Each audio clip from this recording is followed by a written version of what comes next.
Assalamualaikum warahmatullahi wabarakatuh. Dan kali ini saya akan menceritakan kisah ketika Fir'aun gagal bertaubat, mulutnya disumpah lumpur oleh malaikat Jibril. Fir'aun adalah sebuah gelar umum yang sekarang digunakan untuk raja-raja Mesir kuno dari dinasti pertama sampai aneksasi terhadap Mesir oleh Kekaisaran Romawi pada 30 sebelum Masehi. Berawal dari kata dalam bahasa Mesir kuno berpelafalan perio yang secara literally bermakna rumah besar. Kata ini di Mesir kuno aslinya digunakan untuk menyebut istana kerajaan. Kata ini baru digunakan untuk menyebut raja-raja Mesir secara metonim semenjak era kerajaan baru, dimulai dari dinasti ke-18 1539 sampai 1292 sebelum Masehi. Dan pada dinasti ke-22 sekitar 945 sampai 730 sebelum Masehi. Kata ini pun diadopsi sebagai julukan kehormatan. Kata Fir'aun atau Paroh tidak pernah menjadi gelar formal raja-raja Mesir pada masanya. Penggunaan kata Parao sebagai nama generik untuk semua raja Mesir berasal dari penggunaannya dalam Alkitab Ibrani, yang mana di Al-Quran menyebutkan adalah Fir'aun. Dalam dokumen resmi, gelar lengkap Raja Mesir terdiri atas 5 nama. Masing-masing namanya didahului oleh salah satu gelar berikut. Horus 2 wanita, Horus emas Raja Mesir hulu dan hilir dan putranya Ra. Nama belakangnya diberikan saat lahir, sedangkan namanya yang lain saat penobatan. Dalam komunitas Mesir, agama adalah sesuatu yang sentral dalam kehidupan sehari-hari. Salah satu peran Fir'aun ialah sebagai penghubung antara para tuhan dan manusia. Fir'aun kemudian mewakili tuhan-tuhan dalam peran sebagai administrator sipir dan agama. Fir'aun memiliki semua tanah di Mesir, memberlakukan hukum mengumpulkan pajak, dan membela Mesir dari penjajah sebagai panglima tentara. Secara agama, Fir'aun bertanggung jawab menjaga mat atau tatanan kosmik, keseimbangan, dan keadilan. Dan salah satu bagiannya termasuk pergi berperang jika diperlukan demi membela negara atau menyerang bangsa lain, ketika hal itu diyakini akan berkontribusi kepada mat. Seperti memperoleh sumber daya, selama hari-hari awal sebelum penyatuan Mesir hulu dan Mesir hilir, Dashet atau mahkota merah merupakan representasi kerajaan Mesir hilir, sedangkan Hetchet merupakan mahkota putih dikenakan oleh raja-raja Mesir hulu. Setelah unifikasi kedua kerajaan menjadi satu, Mesir maka absen kombinasi mahkota merah dan mahkota putih menjadi mahkota resmi raja. Seiring waktu diperkenalkannya hiasan-hiasan kepala baru selama dinasti-dinasti yang berbeda seperti Kat, Nemes, Ataf, mahkota Hemhem, dan Kepres. Terkadang digambarkan kombinasi dari hiasan kepala atau mahkota dipakai bersama-sama. Mengapa kisah Fir'aun dan nasib tragis di penghujung hidupnya dikisahkan dalam Al-Quran? Salah satunya agar menjadi pelajaran bagi orang-orang yang takut terhadap ancaman hukuman dan balasan Allah Subhanahu wa Ta'ala. Kisah itu sekaligus menunjukkan bahwa Allah tidak pernah ingkar janji terhadap hamba-hambanya yang taat dan tidak pernah menghukum hamba-hambanya yang maksiat kecuali dengan keadilannya. Lantas seperti apa sosok Fir'aun dan apa saja bentuk kezolimannya? Disebutkan dalam Al-Quran surat Yunus ayat 75 sampai 92 dan dijelaskan oleh sejumlah kitab tafsir. Fir'aun adalah penguasa Mesir yang zolim dan sombong. Di antara kesombongannya tampak saat diseru Nabi Musa alaihissalam dan Harun alaihissalam untuk menerima tanda-tanda kebesaran Allah Subhanahu wa Ta'ala, mengakui risalah keduanya sehingga mau menuhankan Allah dan beribadah kepadanya. Namun alih-alih menerima risalah Nabi Musa dan Nabi Harun serta mengesahkan Allah, Fir'aun dan pembesar kaumnya malah menuduh risalah keduanya sebagai sihir.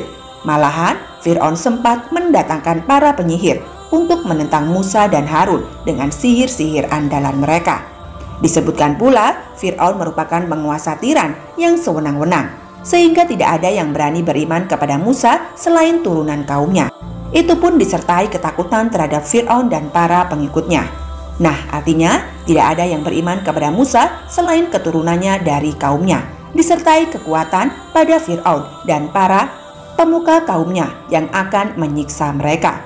Sesungguhnya Fir'aun benar-benar sewenang-wenang di bumi. Sesungguhnya ia benar-benar termasuk orang-orang yang melampaui batas. Quran Surat Yunus ayat 83. Fir'aun juga merupakan penguasa yang mementingkan perhiasan dan kekayaan dunia. Namun, akibat kekayaan itu, Fir'aun dan para pengikutnya malah terkesan menyesatkan kaumnya dari jalan Allah. Itu pula yang menyebabkan mereka binasa dan terkunci hatinya.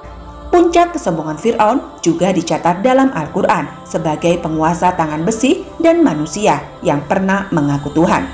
Aku adalah Tuhan kalian yang paling tinggi. Quran Surat An-Nazi'at ayat 24. Itu terjadi karena Fir'aun tak pernah ditimpa penyakit apapun. Terhadap rakyatnya, Fir'aun membagi mereka menjadi kelompok-kelompok kecil sehingga menjadi lemah tak berdaya. Ia tak sungkan menyiksa siapapun yang menentang perintah dan keinginannya. Penyiksaan terhadap Siti Asia yang juga istrinya sendiri yang beriman kepada Allah dan ingkar terhadap kekuasaannya adalah salah satu buktinya. Perilaku kejam Fir'aun yang tak terkira manakala mendapat ramalan bahwa akan ada anak laki-laki yang lahir dan akan menjadi penyebab kehancuran Raja Mesir di tangannya. Mendapat ramalan demikian, ia segera memerintahkan bala tentaranya untuk membunuh anak-anak dari Bani Israel karena khawatir akan adanya anak tersebut. Setiap perempuan yang hendak melahirkan disiagakan para algojo. Jika ternyata anak yang dilahirkan adalah laki-laki, maka tak sungkan si algojo menyembelih anak tersebut di hadapan sang ibu yang baru melahirkannya. Ternyata anak yang dikhawatirkan itu tak lain adalah Musa yang diselamatkan Allah dengan cara mengilhami ibunya untuk memasukkan bayi Musa ke dalam tabut atau kotak dan melemparkannya ke Sungai Nil. Hingga akhirnya bayi Musa ditemukan oleh istri Fir'aun sendiri dan dibesarkannya di lingkungan istana. Istimewanya, berkat skenario Allah ini, ibu Musa kembali bisa menyusuinya. Kami mengilhamkan kepada ibu Musa, susuhilah dia, Musa, jika engkau khawatir atas keselamatannya. Hanyutkanlah dia di Sungai Nil dalam sebuah peti yang mengapung. Janganlah engkau takut dan jangan pula bersedih. Sesungguhnya kami pasti mengembalikannya kepadamu dan menjadikannya sebagai salah seorang rasul. Quran Surat Al-Qasas ayat 7. Di penghujung hidupnya, Fir'aun pun bernasib tragis. Ia tenggelam di Laut Merah saat mengejar Nabi Musa alaihissalam dan kaum Bani Israel. Menjelang detik-detik kematiannya, ia baru berserah diri dan mengakui Tuhan yang diimani oleh Bani Israel. Aku percaya bahwa tidak ada Tuhan yang berkuasa dan berhak disembah selain Tuhan yang telah dipercaya oleh Bani Israel, dan aku termasuk orang-orang muslim yang berserah diri kepadanya. Quran Surat Yunus ayat 90. Bahkan dalam hadis riwayat At-Tirmizi dan Ibnu Abbas dikisahkan bahwa Fir'aun nyaris saja mengucap kalimat tauhid La ilaha illallah. Namun karena kekesalannya, malaikat Jibril segera menjejali mulut Fir'aun dengan lumpur laut sehingga ia gagal beriman dan mengakui ketuhanan Allah. Baiklah sahabat, demikianlah sekilas kisah Fir'aun, kekejaman dan nasib tragis yang dialami bersama bala tentaranya. Mereka dibinasakan dan ditenggelamkan di lautan. Kemudian Allah berkehendak menyelamatkan jasadnya sebagai pelajaran bagi orang-orang yang datang setelahnya. Hingga kini, jasad Fir'aun dimumifikasi dan masih tersimpan di Museum Kairo, Mesir. Nah, menurut para ahli, Fir'aun ini merupakan Fir'aun Amenhotep I yang umurnya mencapai 3.500 tahun. Sayangnya, kebanyakan orang lengah mengambil pelajaran dari peristiwa ini. Wallahu a'lam bishawab. Itulah kisah yang bisa saya sampaikan. Semoga kisah ini bermanfaat dan bisa menjadi pembelajaran bagi kita semua. Terima kasih sudah menonton video ini. Kami pamit undur diri. Sekian dari saya. Wassalamualaikum warahmatullahi wabarakatuh.